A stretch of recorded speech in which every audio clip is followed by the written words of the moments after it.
So this is my '03 Toyota Tundra. This is my first vehicle. I've had it my whole life.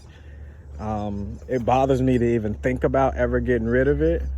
So in order to keep it, I came up with a deal with my wife that as long as I can find a way to make an income from it, then it's okay for me to keep it and there's no reason to get rid of it.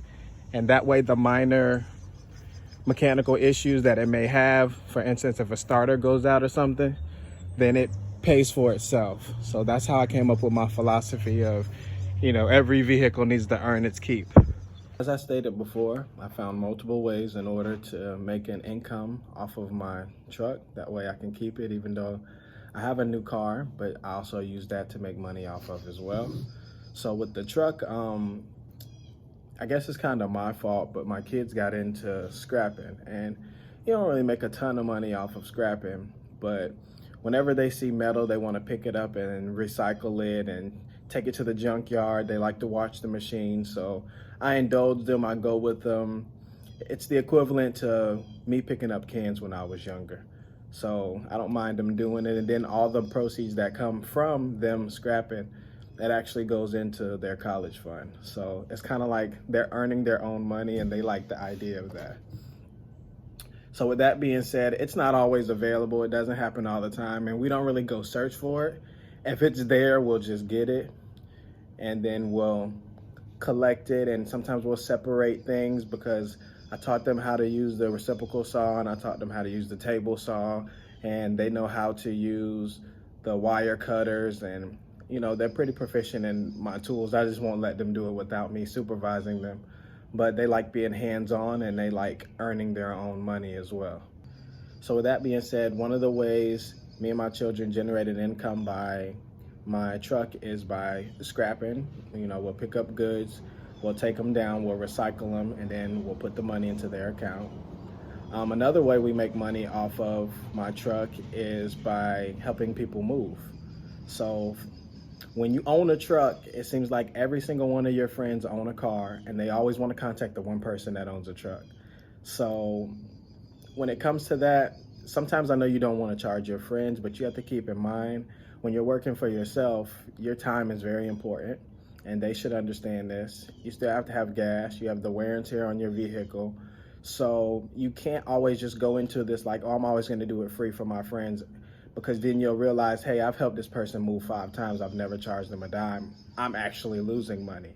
So, and then as well as that, those friends may have friends, and then they'll refer you to those friends as well. So now you're helping people move at a cheaper rate than them going to rent a truck or them hiring some type of moving company to do it. Said, make sure you know what you can handle and make sure you price things accordingly, because I just have a normal size pickup truck.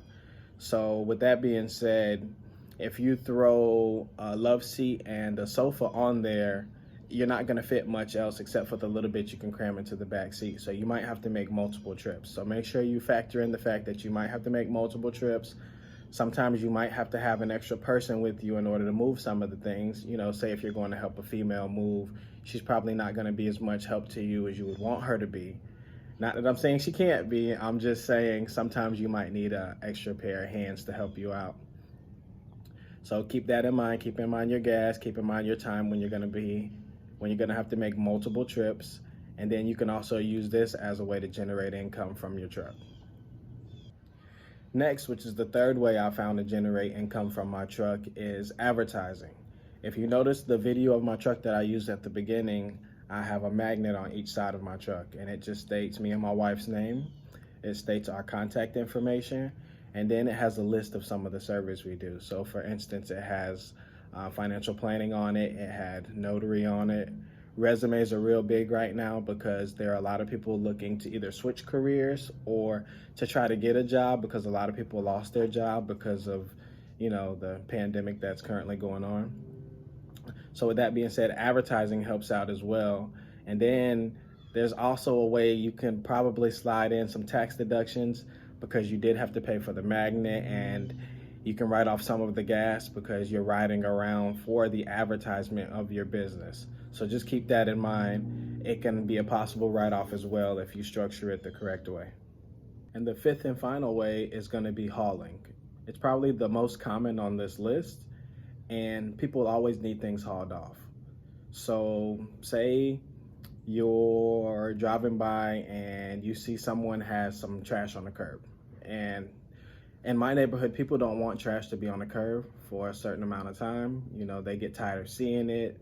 Neighbors get tired of seeing it. So if you stop by and be like, offer them 20, 30 bucks to pick it all up, load it in your truck, and then go dump it for them. A lot of the times they'll go for it. Sometimes they'll try to finagle the price so that they can drop it a little bit in order to get a better price, because they do want that stuff gone. Otherwise, it wouldn't be sitting on a curb. That's common sense. So if you come to them, then they're more likely to want to use your services, and then they'll work with you when it comes to a fair and reasonable price in order to get rid of the things. So like I said, if you see someone with like a pile of stuff in their yard they're trying to get rid of, or things sitting on the curb that they're trying to get rid of, then you can remove it for them. You can go to a public landfill and dump it there. That way you're not having to pay in order to get rid of the stuff. You're just paying for your normal wear and tear of your vehicle and your gas and just the normal stuff you'd pay for anyway.